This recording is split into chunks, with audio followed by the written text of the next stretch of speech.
This is episode 539, and today we're going to be talking about 14 ways to find and perhaps even fight your way back from burnout. Now, before I became a coach, I was in corporate America and was in sales, and so sometimes sales days and weeks and months go longer than others.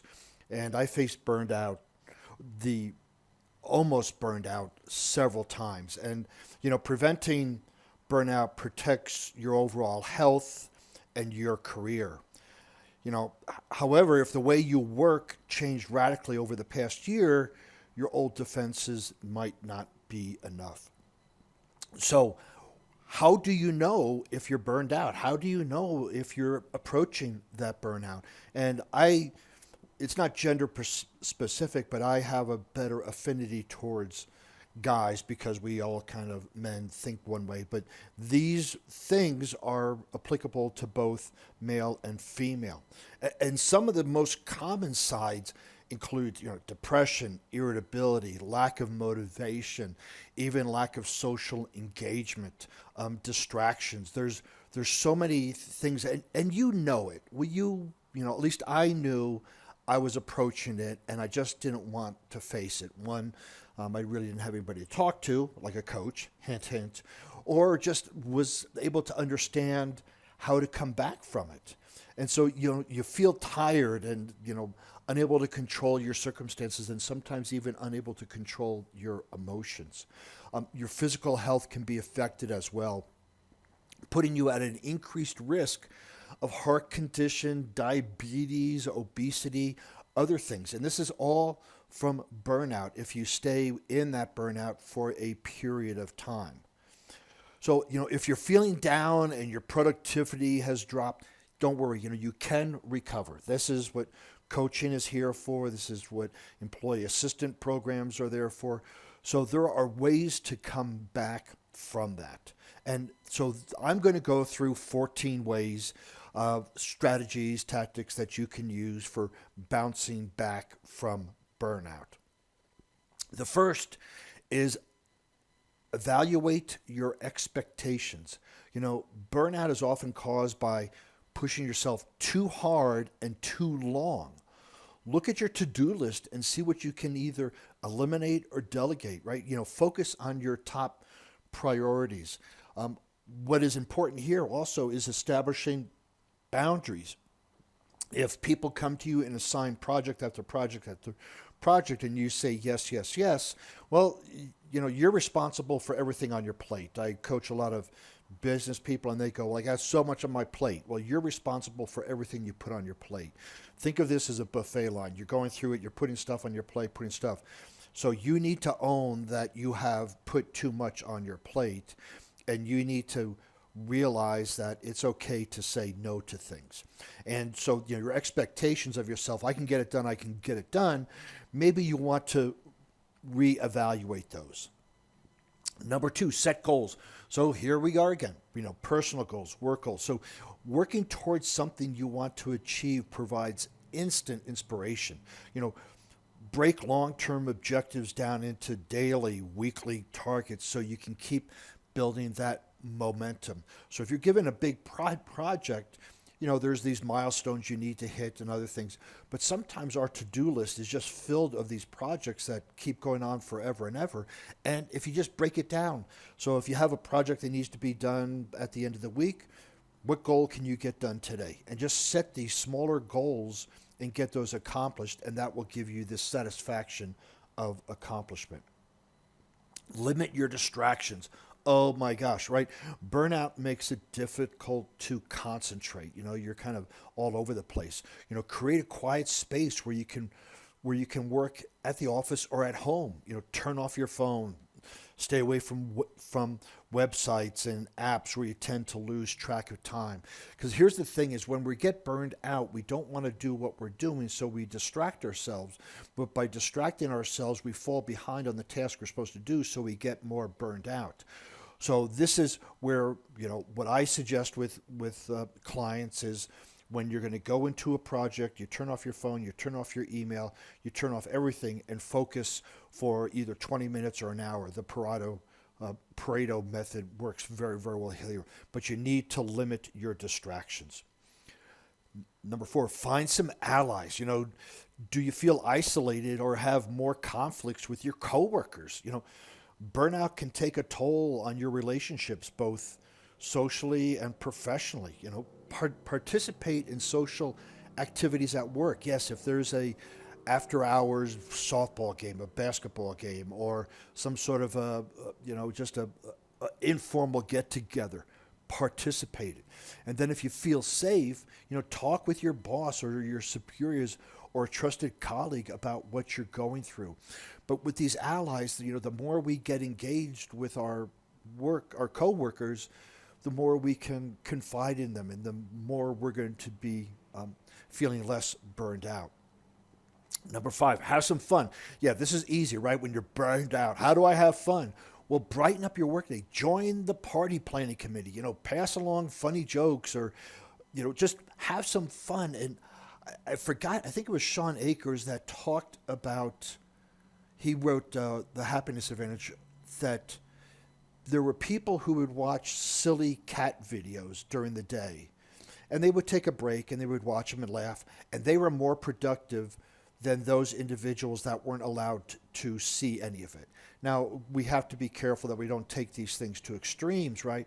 But if you're burned out, if you're just like, this is just horrible, have some fun either with people, or just, watch a funny YouTube clip or something just to brighten up your spirits. Then with that increased enthusiasm, happiness, you can then get back to work and do what you need to do.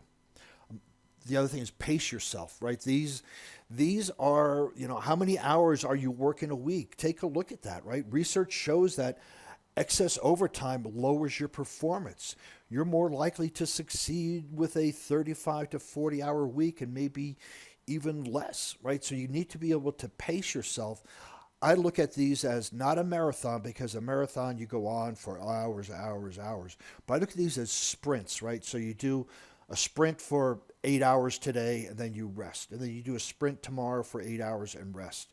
And maybe it's 6 hours. But you need to pace yourself, and you need to leave. Guaranteed, you're not going to work yourself out of a job. You could stay there for 4 weeks straight, and you would still have work to do. So begin to realize that you're not going to work yourself out of a job. Pace yourself so that you can give it your all when you are there, as opposed to trying to get everything done, because you can't get everything done, because there's always going to be more. That's kind of job security, right? So just pace yourself with this. Take time off. That's why we have vacations, right? It may help to get away from your routines for a while. If possible, use your vacation days to visit family, friends, or just go by yourself to another place where you've never gone before. I happen to like to use a glamping place called Under Canvas, because they're right near the national parks. So I go there. If you're short on leave, you can try a spa day at home, or check in at a local hotel for a weekend. There's so many ways to just get away from the normal environment, because what happens is we start to condition ourselves in the same old way. So at work, if you're complaining, you sit down, you're automatically going to start complaining. If you come home and you automatically sit on the couch and crack a beer, that's what you're going to do, is start complaining. So we often need to have a different environment for us to think differently. And taking time off and going someplace new is wonders. Be patient, right? So burnout often builds up gradually, and it may take a while to turn things around. So give yourself credit for making an effort. Appreciate signs of gradual progress. So, find these 14 things and pick one or two and apply them for a week and go, okay, it's getting better. It's getting better. It's not going to change overnight, because the burnout didn't happen overnight. So the recovery can't happen overnight. So, those are some of the things that you can do when you're in working hours. But here's some things that you can do outside of working hours. Number 9 here is address the root cause. While there are many things you can do to cope with burnout temporarily, lasting change depends on resolving the source of your troubles. Maybe it's an event at work, or maybe it's more to do with your disposition or personal life. But where is this coming from? Are you a yes person? Do you say yes to too many things and put too much on your plate? Do you have boundaries?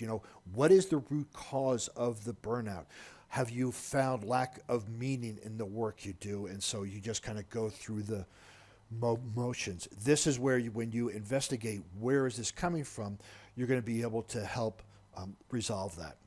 So here we go. Right, set boundaries. I've talked about this quite often already, but remote work blurs the line between business and leisure activities. And today, more and more of us are working remote. So try to keep office items out of your bedroom and let your job know the hours when you're available. If you have a home office, that's wonderful. You do everything in your office. When you're done, you close down the computer. You actually may even close the door to your office when you go out and visit your family, or even if you're alone. But you have to have boundaries. The physical boundaries is this is where I do work and this is where I relax, and emotional and other type of boundaries to let your team know I'm available between these hours. Let your clients know when you're available, because it's so easy when we work from home to make ourselves available all the time, and that just is not a healthy way to live. Sleep well. Yes, sleep is so, so important. So if you don't have one, I suggest getting a health type watch, whether it's a Apple Watch, a Fitbit, or something similar, so you can track your sleeping. Go to bed at the same time, on time, so you can wake up feeling refreshed, right? Stick to a constant schedule, even on weekends and holidays. So for me, I adapt my weekends by a couple of hours, but during the weekday, even if I'm not, I go there. And when I go to sleep, I have my room set up with these dusk light bulbs that help my body recognize it's time for sleep. And I do not look at my phone. I turn my phone off. I don't bring a computer there. When I go to sleep, I go to sleep. And that's it. And your bedroom is made for two things. Both of them begin with S, and one of them is sleep. So just make sure you keep everything out except for those two things. Number 12, work out. Where you would be surprised. Here's the challenge that we face when we are in burnout. We lack energy, we lack motivation, and you want me to work out? Yes, physical activity relieves stress and gives you more energy. So design a balanced program of cardio exercise, strength training, and stretching, and even hydration at that point. But start off small. So if you've never been to the gym and you have a gym membership, go one day, and then the next week go 2 days. Go Monday next week, and then the week after go Monday and Wednesday, and the week after go Monday, Wednesday, Friday, and keep that going for a while. But start off small. Don't overstress yourself working out, because then you'll get burned out on working out. So jump into it slowly. If you don't have a gym, find something that you like to do, whether it's rollerblading, whether it's bicycling, whether it's jogging, whether it's walking. Do something and keep up the intensity, because you can walk and do push-ups and pull-ups and other sorts of things. But design a physical activity program. It'll do miracles. Learn to relax. Managing daily tension with stress-relieving activities. Listen to instrumental music. Work on your hobbies. Meditate. Listen to binaural beats. I like relaxing music, piano music. Put on my headphones, sit down, close my eyes, and just drift away. But you need to learn to relax, because burnout is effectively, we're in the fight or flight mode all the time, and that releases cortisol, releases adrenaline. It releases all these toxics to our body.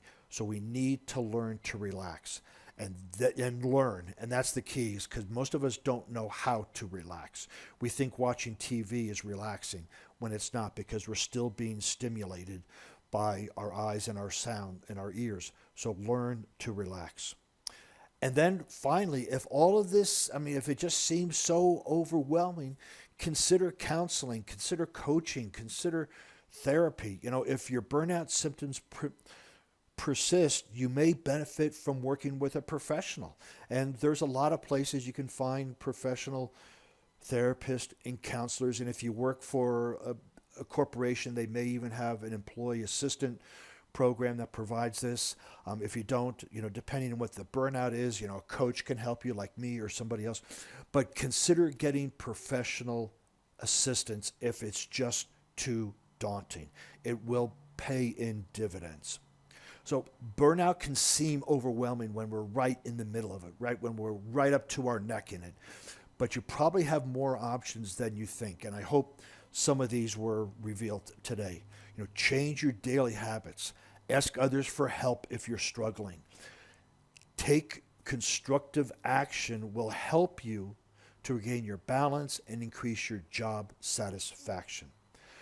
If you'd like to go back and see these show notes, you can visit warriormindcoach.com. And while you're there, you can contact me for an introductory consultation. There are some other blog posts there. There's some other podcasts there. So just go ahead and work around. But really, if you're facing this burnout, you need to take control of it. While you're on the internet, please follow me on LinkedIn, Facebook, Instagram, and Pinterest under Warrior Mind.